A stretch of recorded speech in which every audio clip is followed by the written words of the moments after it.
prices across the U.S. are hitting record lows. Find out how citizens here locally are taking advantage. Coming up next.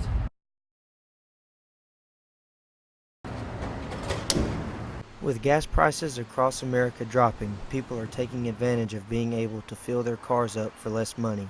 It may have the biggest influence on local college students here in Tuscaloosa, however.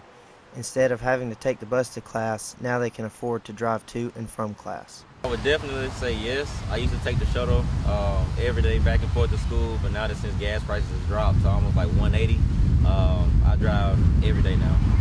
It's a strange sight to people seeing prices like these when they're driving down the road, because not too long ago these same signs had prices over $3. The same people who just recently hated going to put gas in their car are now filling up multiple times a week.